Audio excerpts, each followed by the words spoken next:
Hello, my name is Marcia Denton and I'm the owner of Meemaw Wisdom Coaching, and I want to start out this webinar by congratulating you on taking the time and the resources and the energy to prioritize yourself in a skill set that many of us struggle with, the skill set of forgiveness, the practice of forgiveness.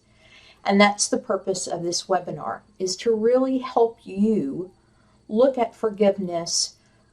What are the roles involved? And what is the flow? What do I own or am responsible for as the offended? What do I own or am responsible for as the offender? And how do these things interact? What things do I need to be mentally prepared to deal with, one way or the other, despite the role that I play? And that's what we're going to talk about for a few minutes today. So congratulations. Also, please make sure that you email me and let me know how this worked, how helpful this was for you. Meemaw at earthlink.net. I look forward to hearing from you on that. And we're going to go ahead and jump right in on the role and the flow of forgiveness. So in situations where forgiveness is practiced or needs to be practiced, and needs to be is not my judgment, but the participant's judgment. There are generally two roles in that situation. One of those is the role of the offender, and one of those is the role of the offended. And we've got two little graphics here. I didn't want to use human pictures for obvious reasons, but we've got two little graphics here that will help you think about these two roles. And sometimes offenses, a story requiring forgiveness is years in the making. It's not one little 30-minute episode. It's years in the making. People are groomed, and then they're further groomed up, if you will, to find themselves in more uncomfortable situations. And they've clearly been manipulated by the time that they get to the height of the offense. But sometimes our roles change within a relationship. Sometimes, as you look back across your life in a relationship or a situation, you may have been the offender at some times and the offended at other times. And that's just the reality of a long-term relationship involving more than one episode. It's not uncommon that we switch roles in that period of time and across that relationship. And then, of course, there are the situations that require forgiveness, and they're one episode. And there's a clear offender or a clear offended. Regardless of what all that is for you in this scenario that you're thinking about, and that's what I want you to do, I want you to stop right now and take just a minute and think about one particular situation where you believe there is a need for forgiveness. Doesn't matter whether you're offender or the offended. Doesn't matter if it's years. Doesn't matter if it's one episode. I just want you to have a situation in your mind, and I want you to pick out one episode. If it's years, I want you to pick out one episode in that year-long relationship that requires forgiveness. And I want you to focus on that one episode as we go through this, because that will make this more practical to you. And then you can use this to extrapolate, review the video as much as you want, and use this to extrapolate to other situations, whether they're long-term or whatever they may be. Facebook, YouTube, and LinkedIn also have forgiveness stories that we're publishing in February 2021. And so that may also help you to get a little bit of clarity on the situation that you're focusing on right now. So if you don't know what that is yet, stop this recording until you have a good idea about the particular episode that you want to focus on, and then start this back up and we'll move forward. Okay, so you've got a situation in mind. And one episode, it can be a long-term relationship, a long-term situation that requires forgiveness, but you've got one episode in mind for what we're going to do here today. And in every situation, at minimum, there are two characters. in the story. One is the offender and one is the offended. Now, there are lots of words I could have chosen to label these two, and I intentionally chose offender and offended for a lot of reasons, which I won't go into here. That's part of our bigger fulfillment, finding fulfillment through forgiveness course for another time. But for right now, we're just going to focus on these two roles. There may have been other people involved, other groups involved in this episode that you're thinking of. So, for example, there could have been bystanders. There could have been friends or people that you trusted that watched this take place and had no voice and no action within it. There could have been a lot of different scenarios. So I don't want to go too far down that path, but at bare minimum, there is the offended and the offender. Okay? And with that said, there becomes an event. An event occurs, that episode that you're thinking about. And all of a sudden, you've got two people or two groups, depending on the situation, who are at odds with each other. Whether that's an outward being at odds or it's inward turmoil where they're at odds. Something is just not clear. It just doesn't sit right somewhere. Many people have a lot of interpretations about these two roles and what ought to happen and what ought to not happen. And I'm going to try to avoid the oughtas, okay? Many people, most of the people on the globe, believe in a higher power than themselves. They have a spiritual relationship with an entity. I'm a Christian. I believe in God and Jesus Christ. And many of you have that belief or another belief. And very often, our spirituality impacts our practice with forgiveness. And you may not have any spiritual thinking in your mind right now. You may not have that background, and that's okay. We're going to keep that on this side burner for right now. But I do want to be very clear that a lot of the practice of forgiveness is based on what we carry in that spiritual part of our lives. And you have a spiritual part of your life, whether you know what fills it or not, you do have that part of your life. So there's at least two characters, the offended and the offender, and there's an event, the episode that you're thinking about that occurs where now there's a problem. Let's talk for just a minute about the offender. A lot of people have a lot of labels for the offender, and very often those labels are fair and correct. But we're going to look here at what the offender must consider once they realize that they're an offender. And there's really two sides of this conversation. One side is the side about how they deal with other people. And the other side of the conversation is how they deal with themselves. So let's look at this. The very first thing when you find out that somebody else thinks you are the offender, you've offended me, the very first thing you want to do is get past the emotional fog.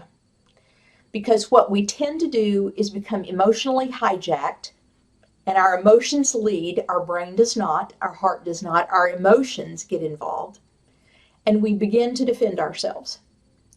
And regardless of the outcome of this forgiveness story in your life, the last thing you want to do is let that happen. So even if you are just overwhelmed when you find out that somebody thinks you have offended them, the very first thing you want to do is shut your mouth and listen. And it is perfectly okay to have no response if you genuinely didn't know, if you genuinely had no response, no idea.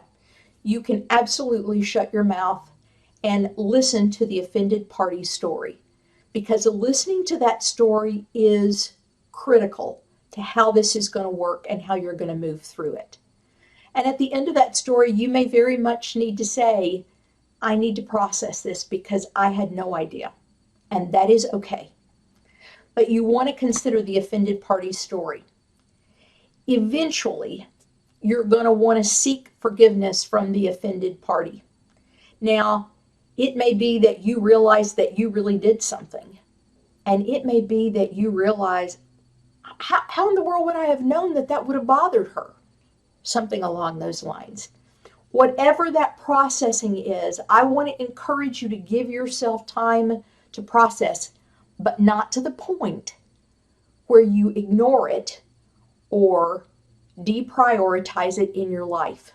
You can't do that, because that deprioritizes the relationship and the other person.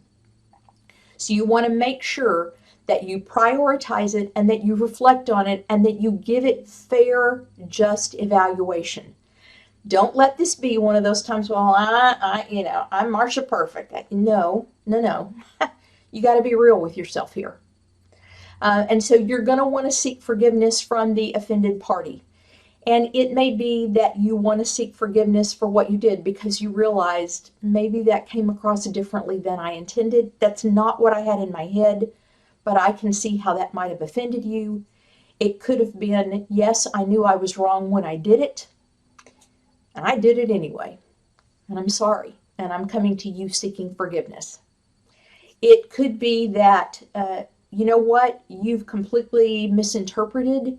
That's out of the context of every other piece of our relationship, and I'm sorry that you interpreted it that way, and I'm sorry that I led you to interpret it that way, but that was not my intent whatsoever.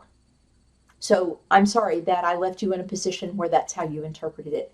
Whatever forgiveness, you're going to need to ask for forgiveness in interpretation or in word and deed. You're also going to have to deal with the decision that the offended party makes. And this is one of the more difficult things. The offended party gets to decide if they forgive or if they don't. But you have to go through the steps to unburden yourself from that, what will become guilt and a noose around your neck if you don't ask for the forgiveness. And then you have to walk away from it. You have to lay it down. After you've asked for that forgiveness, you have to walk away from it and you have to accept whatever that other party says. There's been infidelity in a relationship. You have to accept that the other person says, I don't ever want to see you again. This is done. You have to accept if the other person says, this was abuse for 10 years, and I don't want you in my home again, and I don't want you around my family. And I will let you know when it's okay, if ever. You have to be willing to accept whatever they decide. That's their power. They have to own that.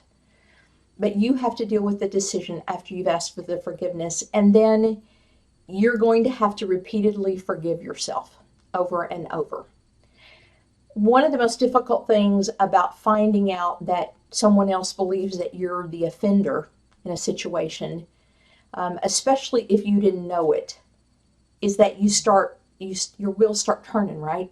And you start second guessing yourself on a lot of other things in that relationship. What else was real?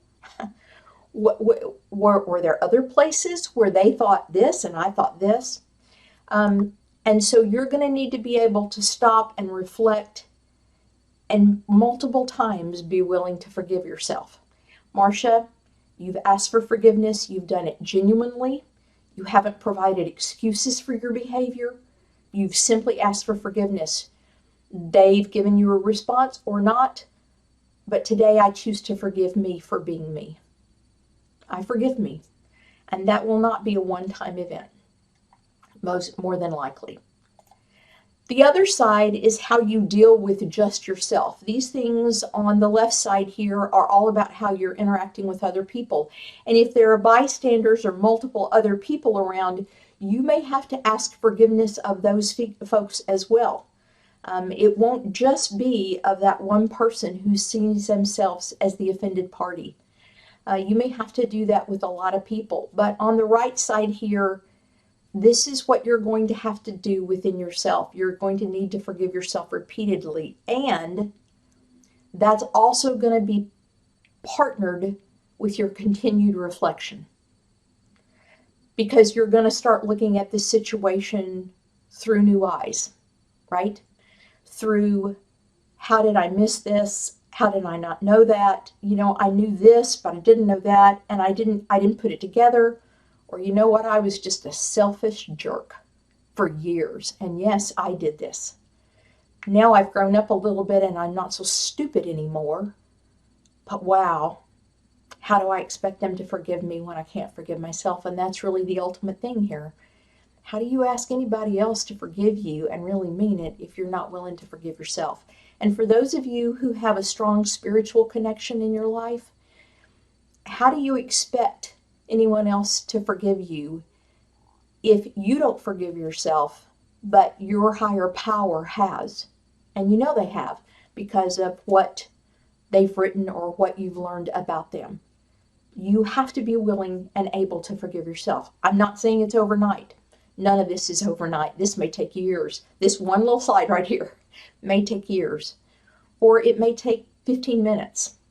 It depends upon the situation. But you have to be able and willing to do the work to forgive yourself. And again, it's not simple. You must truly let this thing go. You have to lay it down, walk away, and let it go, regardless of what the other party chooses. No anger, no malintent, no revenge, right? They didn't forgive me. Psh, who are they? Well, that's their right. They saw themselves as the offended party. You have to be able to walk away and run into them in the street or at the store or wherever, smile, and move on. No revenge, no hatred. The other party is the party we call the offended party. And as you might well imagine, this party has some work to do too. They have to be prepared to deal with the offender after the event. For many of us, the person who we need forgiveness from, or the person who we need to ask forgiveness from us, the person who offended us, who we want to ask forgiveness of us, we are in their lives on a daily basis. This could be at work, this could be at home, this could be a friend, this could be a neighbor, this could be somebody that you volunteer with, this could be somebody at your place of worship. This could be of a lot of different places, but you're not just in that person's life one time. It's a little easier for most people that I've worked with when they're in that person's life just this one time and it was bad. They don't have to run into that person over and over again, but most of the time that's not the situation. And so you really want to do some reflection yourself and think about, how am I going to interact? How am I going to conduct myself? Because I don't control anything else but me. How am I going to control me when I run into that person or that group again? How am I going to handle it? What am I going to do? This is going to sound silly, but I'm telling you it works. Get in front of the mirror and practice it. Record it into your smartphone. Listen to how it sounds, the words you're going to say. Be prepared to look at different parts of who you are, your affect, right? Not just the words and not just your face, but the whole package, the whole message. How are you going to deal with that? And eventually, you're going to want to gift forgiveness, regardless of the behavior of other people. And again, this may mean that you're forgiving this one offender. It may mean that you're forgiving offenders, bystanders. There may be multiple people. For the purposes of this webinar, we're just talking about the offender, but there may be multiple more. And you're going to need to work through to where you can forgive them. Why? It's not a pass that what they did was okay. That's not what you're doing. But unforgiveness is like a cancer within us. It will mess with your mind. It will mess with your heart. It will mess with your emotions. It will mess with your relationships. It will mess with your the spiritual aspects of your life. It's like a cancer that will just breed throughout your body. And you have to be very attentive to when that starts going. If you've ever had an addictive kind of behavior, alcoholism, pornography, food, whatever it may be, you know that you have to take those initial little thoughts captive immediately. You have to stop them immediately, or all of a sudden now you're 3 weeks down the road, and all of a sudden your mind has played all sorts of tricks on you, and the story is now 65 times what it originally was, and it was bad enough to begin with. So you've got to gift forgiveness, because if you don't, it's just going to hurt you. Gifting forgiveness is not about what you're giving to somebody else. It's about taking care of yourself. Ultimately, that's what gifting forgiveness is about. We want to deal with the decision of the offender and possibly others without it letting impact forgiveness. There are stories of people forgiving where they've gone back to people years later and said, you know, you did this to me. Why? Just help me understand. I just want to understand. I never did anything to you. What are you talking about? You're crazy. But no. You have to be able to deal with the decision of the offender regardless of how accurate it is. They don't run your life. You run your life. They don't run your emotions. It'll take a while, but you run your emotions. They don't own you. You own you. And so you have to be able to step up and do that regardless of how they behave. Not always easy, but important. And again, just like this external piece dealing with with people outside of yourself, you're going to need to forgive yourself from time to time repeatedly. Because what happens in these episodes where multiple people are involved, and even sometimes where there's just two people, folks talk, right? You know, we love the gossip. And all of a sudden now somebody that you don't even know is on Facebook and they're writing all this nasty stuff about you because that's what they heard from somebody who knows somebody who knows somebody who's somebody's cousin that offended you, right? You're going to have to be able to forgive yourself and walk away from all the drama and the stupidity. And you're going to have to do that repeatedly within yourself. Because even though we are the offended, a lot of times we take on guilt that is not ours to take on. There are numerous stories about folks who were totally victimized. I'm using that word intentionally here, totally victimized. And somehow they felt that they were responsible for that. And they had to lay that down. They had to understand, this really happened to me. I really did not have any power in this. And I have to forgive myself because I was in that situation at that moment in time. And I had no idea what was going to happen. Forgiving yourself repeatedly becomes really important. And again, they truly have to lay it down and let it go and walk away. Now, this is not easy. And again, this does not take place over like a 5-minute period of time and we're all good to go. For many situations that require the practice of forgiveness, this is years of work. But I can tell you from my own personal experience helping other people and in my own life, once you start the practice of laying it down, nope, I'm not doing that today. Marcia, I forgive you. You did the best you could. That's all you could have done. Now we're moving on. And once you start capturing those thoughts and that negative voice in your head immediately, it will become easier to develop that muscle, right? That muscle memory, and to walk away. And before you know it, you'll be finding that you only have to remind yourself of that once a week instead of 45 times every minute. That's growth. And so here we see the offender and the offended. And what I find is that a lot of folks are really surprised about the similarities in these two roles and the flow of forgiveness. But there's a lot of similarity there. There's a lot of similar work. Both parties have a lot of work to do to get past the episode, the incident. It's not easy for either one unless they don't really care. And then that tells you what you need to know right there, okay? that tells you what you need to know. But generally, for people who we are in relationship with, that's not the pattern of what we see. We typically see this kind of scenario where both parties really have a lot of work to do, and it's not easy to do, and it's stressful, and it's difficult, and it's gut-wrenching, and it takes time. So let's talk for a minute just about what the offender owns. The offender owns the timing of when they ask for forgiveness. They own the location of when they ask for forgiveness. They own the tone of their voice. They own the words that they say.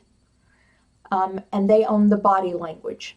So earlier I said to you, get in front of a mirror and practice. Record it on your smartphone and listen. And that's just not once. You really need to have this right. Again, it's not an excuse to wait. It's not an excuse to put it off. It's not an excuse to deprioritize it. But you need to get it right. And the more important this person is in your life, the more critical it is to get it right. Critical to get it right. What does the offended own? Well, the offended owns their reality of the experience. I read a story about someone who was victimized, again, choosing that word intentionally, and pretty badly. Their family was severely victimized, and part of their journey to health and healing was owning that this really happened to me. This is not just a bad dream. This really happened. That was a step in their journey, and I think it's true for so many of us. Regardless of the intensity or severity of the situation, we have to own, this was my reality. This is my reality from the past. And then you have to own your emotions. Sometimes we're just so angry we can't do anything but feel anger, which is when you want to keep your mouth shut at all times.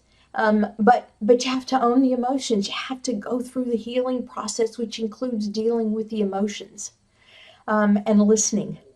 And then timing for forgiveness and reconciliation.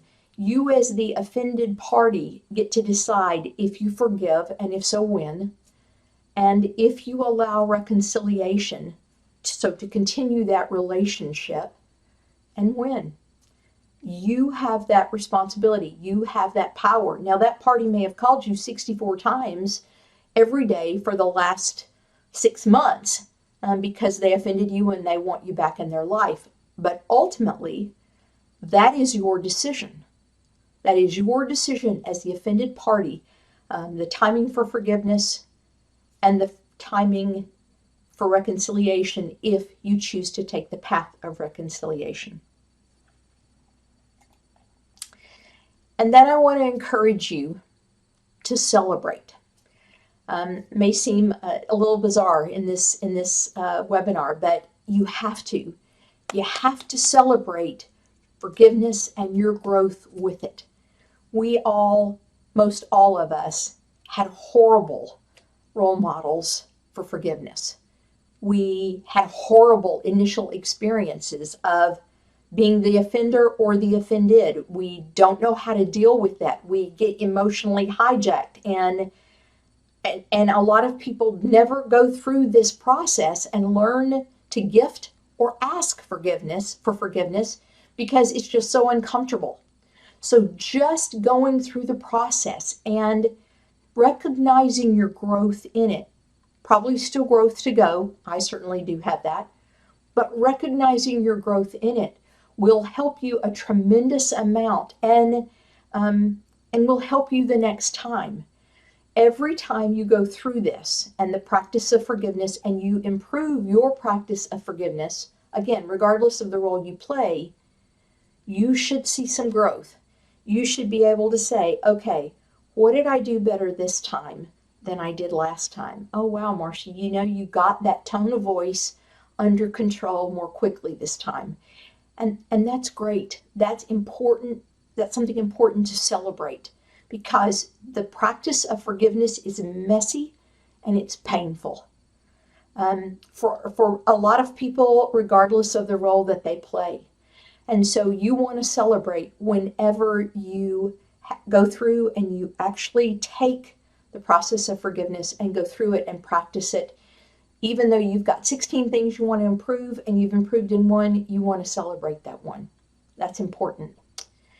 And what we eventually want to have happen, and again, this could be 10 minutes, this could be 10 days, this could be 10 months, this could be 10 years.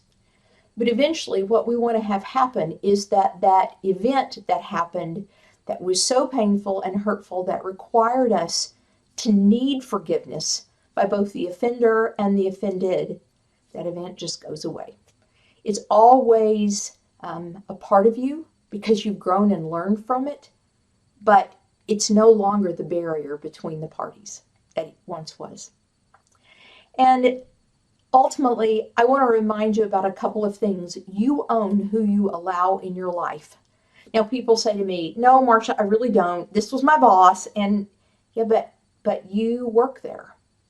And that's a place that you are in, I'm guessing, because there's a benefit to you.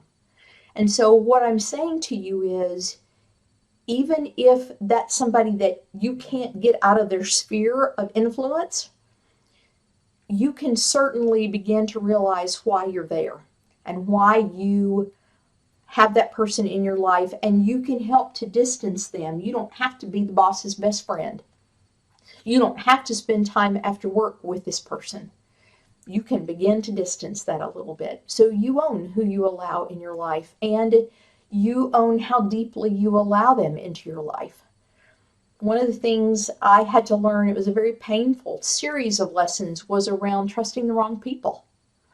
But I came to realize I own who I let into my life, and I own what I tell them, and I own how deeply I trust them, and I own all of that. And it doesn't mean there has to be this big drama, right? And I'm exiting them from my life. There doesn't have to be a big fight. But I can allow people to move to a different level of my life, and that's all internal work. It doesn't require me saying anything to anybody. That's all right in your head and in your heart. You allow how much energy and effort you spend to cultivate the relationship. I have a friend, we've been friends for years. What now? 15 years maybe? I saw her get married. I was at the hospital when her baby was born. We've just been close. And she's gone through some things in her life recently, and I've tried to be really supportive, but she's just putting up kind of a wall. And I've begun to realize that, and I want to respect her need for privacy. Doesn't mean I'm angry with her. Doesn't mean I hate her. But I've spent a few months trying to cultivate that, right? We both had some time off about the same time, and we were going to get together. And so I texted and I emailed and I left a voicemail and, hey, just checking in on you, making sure everything's okay. And I got no response. And I finally heard back from her that she's fine, but nothing about us getting together. And so, okay, Marsha, message received. I'm going to back away, and I'm going to let you move to a different layer of depth in my life. I'm not angry with you. I don't hate you. I'm not going to say anything to anybody because I don't have any need to speak negatively about you. I love you. But for now, I'm not going to cultivate this because I think you need some space. And if you need it, then I probably need it too, and I need to take the hint. And last but not least, you spend how much time with that person and when you spend that time with them. It was interesting this past year. This past year was December of, it was 2020. And I was doing some work with a number of people at the holidays. And, you know, we didn't have face-to-face at the holidays in December of 2020. And for so many people, that was such a huge blessing because they hated the holidays.